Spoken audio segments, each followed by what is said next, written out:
Are you preparing to give a speech for class or nervous about a presentation you have to give to your manager at work and just need a little help? Well, this is the episode for you. So stay tuned until after the music.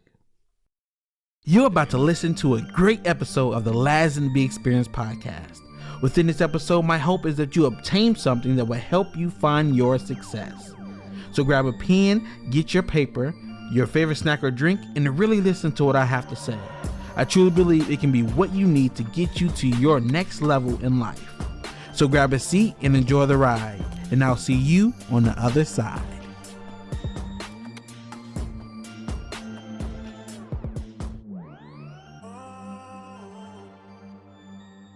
Welcome back to yet another episode of the Lazenby Experience podcast. Thank you for tuning in. I'm super excited about this episode because I feel like it will help a lot of people, because I feel like this is a great skill that everyone should be able to use. So if you couldn't tell by the title of this episode, today I'll be giving advice on how to give great speeches and presentations. But before we get into that advice, as you should probably already know, let's get into a little story time. So at the end of all my internships and co-op sessions that I've had so far, I have had to give a presentation about my experiences, and I would give that presentation to my managers, to the other interns, to their managers sometimes, and then to some of the executives of the company. I would talk about what I was responsible for, things I've accomplished, some things I wish were different or better, and then some things I plan for my future, like doing another rotation with that company, applying for a full-time position with that company, and other things like school, and sometimes I even mention this podcast. The thing is, they all went very well, and I was told I did pretty good. I did a great job by my managers, by the other interns that was at my presentation, as well as some of the executives that was in attendance. Now, there was another time where I had to give a speech or presentation in front of people during a NSBE, National Society of Black Engineers, annual conference pitch competition. Now, I gave this presentation in front of other NSBE members, and then there were 3 judges. And then at the end of my presentation, the judges had the opportunity to ask questions.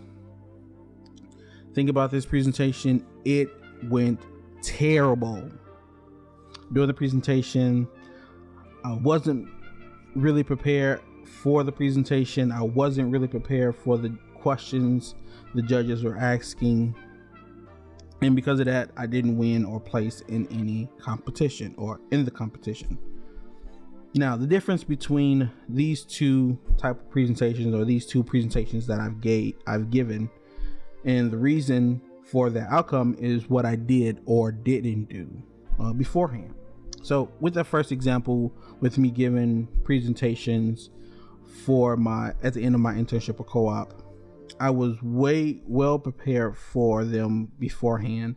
I practiced in front of people, and then I was also given feedback that helped me prepare even more.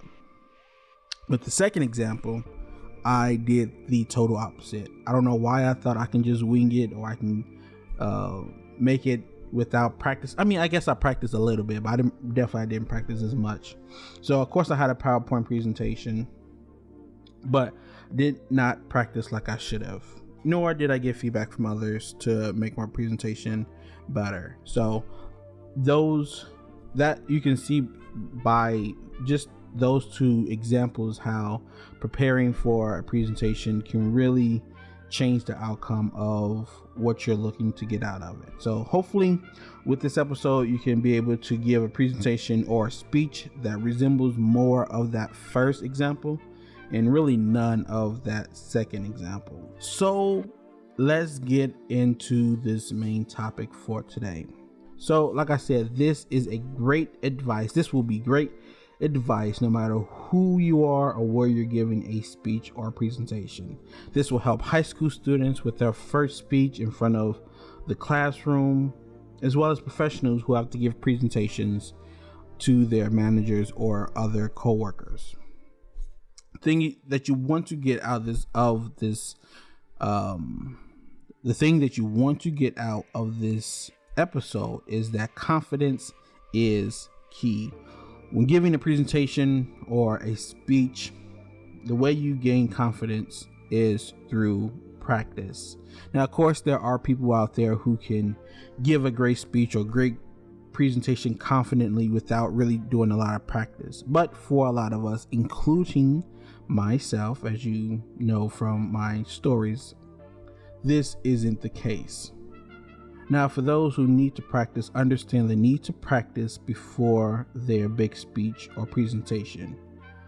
But the big question is, what should I be practicing, and how should I do it? That is a great question that I will be answering throughout this episode. So let's get into it. So first, let's get into what you should be practicing. So the first thing that you should be practicing is what you are going to say. Now, this is pretty much self-explanatory, but make sure you are practicing what you want to say during your speech or presentation. Now, it doesn't have to be exactly what you've written down word for word. No one's going to really know if you missed a word, or if you use one word other than another word, or if you change things around or whatever. As long as you are confident and it makes sense. It definitely shouldn't be exactly what you put in a presentation or a PowerPoint presentation either. So if you are giving a PowerPoint presentation with your speech, what you're saying shouldn't be exactly what they are seeing on that presentation. If that's the case, you might as well not even talk and just let them read off your presentation slides, and you just sit there and click through it. Now, if you must use slides, less words is best, and use pictures and graphics to enhance your speech. Now, you don't have to be afraid to use words on your slides, but if you can find or use if you can say the same thing with a picture or with a graphic or with something other than words, I would definitely use that picture. Now, words will definitely be helpful if someone wants to look at your presentation after the fact. So again, don't be afraid to use them. But pictures, like they say, pictures say 1,000. Is it has 1,000 words or say 1,000 words? Whatever it is, pictures say a lot. So use those if you can. Now, moving on to the second thing that you should be practicing is how you're going to say it, or how you're going to speak. Now, this is just as important as what you are going to say. Having a lot of filler words like and like can be distracting when trying to comprehend someone giving a speech. Now, I know throughout my podcast I have said and probably like, so it's not like you need to be perfect, but you want to try to not use those words as much as possible. Like I said, I know I still use those words, not just doing my podcast, but when I'm giving a speech. But I am working on making it better, and you should too as well. You also want to make sure you put emphasis on words or parts of your speech you want people to take away from it. So the more monotone your regular voice is, the more you may need to practice this. Now, I feel like sometimes my voice can be monotone at times, so this is something that I try to practice as well, especially when it comes to those presentations I give at my internship in co-ops, because those presentations do weigh a lot when it's time for them to think about, do they want you to come back, what position they want you to come back in, because you need to be able to say what you did in an effective way for them to understand what you did, so they can understand if they should have you back, and if they do want to have you back, what other group they can put you in if it's not the same group that you were working in over the summer. So you need to be able to to explain that effectively. Now, it's not necessarily about volume or being extremely loud either. Some parts you may want to be calmer with your voice, while other parts you want to be more excited.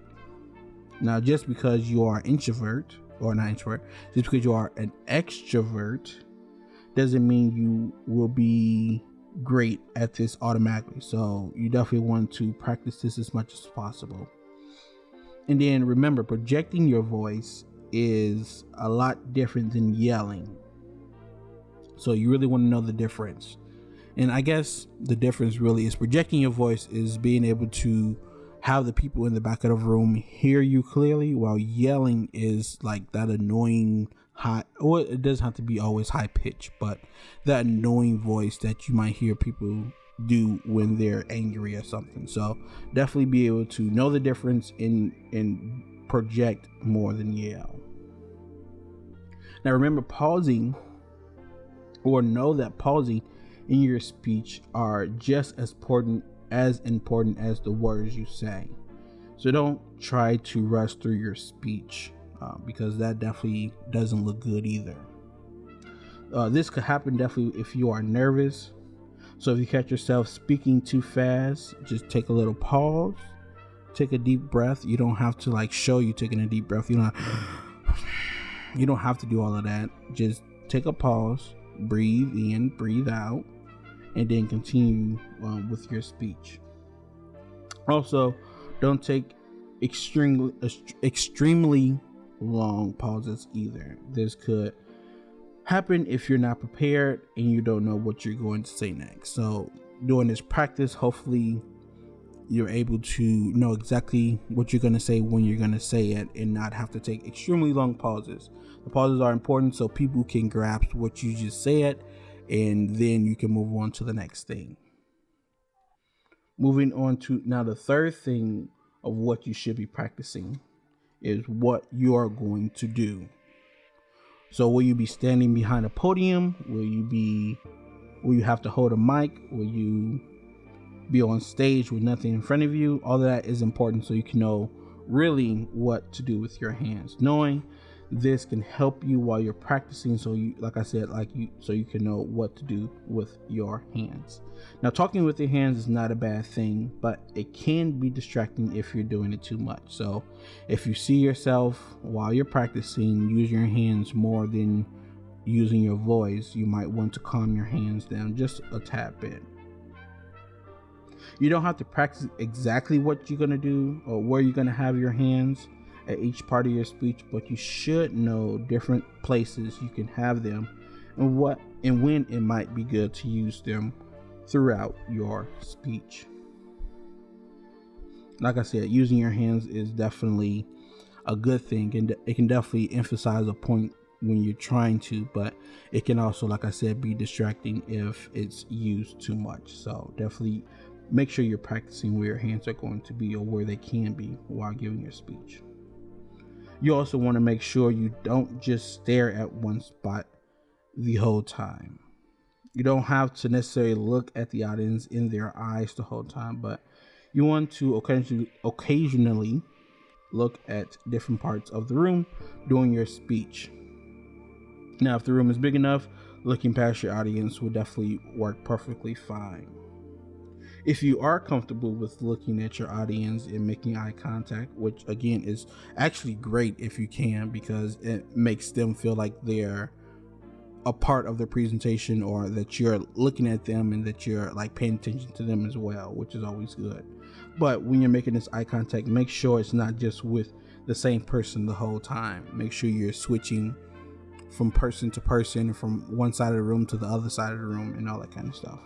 Because I've had a professor that, this was maybe last semester or the semester before, and I had him for a couple classes, and through all the classes he would do this. So I don't know why, but he was literally staring at me most of the time during the lecture. And I was one of the people who was sitting in front of the classroom, so that maybe played a part in it. But still, there were other people who also sat in the front, as well. But he was always like, of course he would look at his look at his PowerPoint, or write down something on the equation, or look at other people, or look at the whole classroom. But some reason his eyes always fixated back onto me, which kind of made things weird. But I guess I kind of got used to it. I remember one time I even asked a student, and I was like, dude, it seemed like the professor's always like staring at us or looking at us in our eyes. And like, no, but he definitely look at you straight in your eyes. And like, oh, so I'm not the only person who realized that he's like staring straight at me. But I mean, for me, it wasn't that awkward or that bad, because I'm trying to learn. So if he's giving me his attention, that means he want me to learn. At least I look at it, he want to make sure I understand the material. So I try to take it as a positive. So now that we talked about what you should be practicing, let's get into how you should be practicing it. So the first thing you should be doing is repetition. The more you practice your speech and presentation, the more familiar and confident you get with the content of your speech. Also, with more reps you do, the less you have to try to memorize what you're going to say, and it becomes more like second nature. So definitely get those reps in. Even again, if it's by yourself, you can start off by yourself, and I'm going to talk about this right after this, but you should also do it in front of people. So every time you practice, you learn how to make it better until it gets to where you want it to be. And then it also helps you flesh out those filler words I was talking about earlier. It helps you have a nice pace, so you're not speeding through your speech. And then it also helps you make sure you're having a good tone and volume throughout your speech. And then again, it gets you comfortable with using your hands. So definitely being able to repeatedly go over your speech, whether it's in your apartment or in your room or in a classroom by yourself, or even like I'm going to talk about in front of people. So that kind of leads to my next point of how you should be practicing, which is in front of people. This allows you to get real feedback and hear constructive criticism. So make sure it is in front of people that you trust their opinions, because you want to make sure that you are as prepared as possible with what you could give, or the best way you can give your presentation. And hopefully with people that you trust, they also want you to do well for that presentation. So they also are giving you advice on how to make it better. Now, of course, you don't have to take everyone's advice or use everything, but you want to make sure that the people that you're trusting are people that want you to do well. Now, this allows you a chance to see how it feels to give your speech in front of people before the real thing. So you definitely don't want to have the first time you're giving your speech in front of anybody or in front of people be the time where it matters the most. So you definitely want to practice in front of as many people as possible. And I know with my last internship, my manager did a great job. Well, both of my managers, because I had two managers as far as like for me over the internship, they did a great job of preparing us interns for our final presentation, because every week half of us would kind of give a presentation on what we worked on, so we can get familiar or get be able to comfortably give a presentation about what we've been working on throughout the summer. So when it came down to the real presentation, we will all do great jobs, and I think we all did great jobs, at least the ones I was able to attend. It was a lot of great information. They answered all the questions pretty well, and I think, if I'm not mistaken, everyone was offered either a full-time job or an opportunity to come back for another internship. So definitely practicing in front of those people who want you to do well is very important. It also gives you another chance to get more familiar with your speech and have it become, like I said, second nature.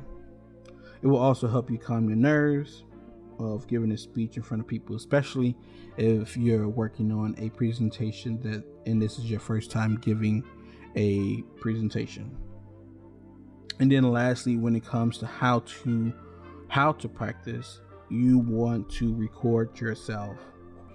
This can be a video in or just audio. Now this gives you a chance to hear yourself and make any corrections you want to hear. Now if you do record a video, you will also be able to see how you look and what you do with your hands. Now I know a lot of people, including myself at one time, don't like to hear themselves or see themselves performing something, but this is very beneficial if you do it. So just get over that you don't want to hear yourself or you don't want to see yourself. I don't know what it is, but it's like, it's not just with like regular people either. It's like I've heard like celebrities and actors and actresses say they don't watch their own material because they don't like seeing themselves. But if you actually just go out there and like just do it, just listen to yourself, like you get more comfortable as you do it. So of course the first time might be the hardest, but every time after that it gets a little bit easier. Like even with my podcast, when I first started doing the podcast, I did not edit, I did not look at what I did, I recorded it and just put it out there. And now I'm a lot more comfortable with actually listening to myself over and over again to make sure everything is right, and editing it and cutting out things that I don't like and all that kind of stuff. So it definitely might take some time, but if you do it the first time, you can continue doing it after that. You will also know the time it takes for you to give your speech. So if you have a time limit, you can know what to cut, or if you can add, or even to rearrange some things. So being able to record yourself, you're able to see how long it, like I said, takes you to give your presentation or your speech, because a lot of times you do have a time limit. Like with my internships, I shouldn't say only, but I had maybe 10 to 20 minutes, depending on which internship I'm talking about, to give my presentation. So knowing that, I'm able to kind of tailor my presentation to that time limit so I can abide by that time, and then also offer some time for Q&A for people to ask questions. And then if you need, you can also give that recording to other people that you trust. So just in case, like if there's some people that you wanted to listen to your presentation, but you guys couldn't find the time to physically be together or even virtually be together for you to give your presentation, you can give the recording to them so they can see it as well, so they can look at it at their own time, and then again give their constructive criticism so you can again get better at your presentation. And with that, those are my ways I feel can help you give a great speech and presentation. But before this episode ends, before I let you go, I would like to do or have a challenge of the week that I'm starting this season, and I would really love for you to participate in it. So the challenge for this week, like I said at the beginning, I think being able to give speeches, be able to give good speeches, and being able to speak in front of people is a skill everyone should have. So my challenge for you this week is to prepare a simple speech or presentation for you to give in front of a select few your family members or friends on the topic of your choice. So it can be about maybe the job that you have, or a hobby that you like to do, or something small that you can give a presentation on. And then I want you to go through these tips and techniques I went over today to help you prepare for that speech. And then of course, after you prepare for that speech, for as long as you really want to prepare for it, it can be a week, it can be a day, it can be a month. After you practice, I want you to give that speech in front of those people that you said you would give the speech in front of, and get their honest feedback on how you did. Like I said, I feel like being able to speak in front of people is a great skill to have no matter where you're going. So being able to do this in front of friends and family will definitely help you build that skill up. If you want to take this challenge a little further or take it to the next level, you can even try to find a group or a club or a Toastmasters in your area where you can continue to grow your speaking and presentation skills. There are different, even if you're not in college or in school, there are different groups, or sometimes they're called Toastmasters in different like major cities where you can join, and they basically practice giving speeches and presenting in front of people. So if that's something that you want to do, you can definitely look it up, Google it for your area. And with that, I would like to say thank you for listening to yet another great episode of the Lasdin B Experience podcast. I really hope you were able to gain something from it to help you along your journey. If you did like what you heard today, please like, share, comment, and subscribe so I can know you're listening and enjoying the content. Otherwise, I feel like you're not enjoying it, but I'm still going to do it because I enjoy doing it. But anyway, if you have questions, comments, topic ideas, or even guest ideas, because like I said, I have guests this season, please don't hesitate to email me at lasdinbexperience@gmail.com. Also, don't forget that seasons 1 and 2 are also available right now on all platforms that you listen to podcasts. So that's including Apple Podcasts, Spotify, YouTube, and pretty much anywhere else you listen to podcasts at the Lasdin B Experience podcast. So there's a lot more content you can listen to. And then lastly, for the readers out there, I have a blog that covers every episode that I do individually, like this episode, with the same topic, and that can be found at lasdinbexperience.wordpress.com. And also within that blog, I have articles from season 2, as well as articles from before I even started my podcast. So there is a lot of material and a lot of content that you can read out there if you like to read. Again, thank you for tuning in and staying this long and listening to this podcast or this episode. And as always, until next time, continue your journey until you reach your success. Thank you for taking the time to listen to this episode of the Lasdin B Experience podcast. I really hope you were able to receive valuable information that will help you take actionable steps to get you closer to achieving your goals. If this is true for you, I would really appreciate it if you share this episode with others, comment your thoughts, and subscribe to continue receiving updates on new episodes. I truly am excited about how my experience, the Lasdin B Experience, can make a difference in your life. Again, thank you for listening to the Lasdin B Experience podcast, and until next time, continue your journey until you reach your success.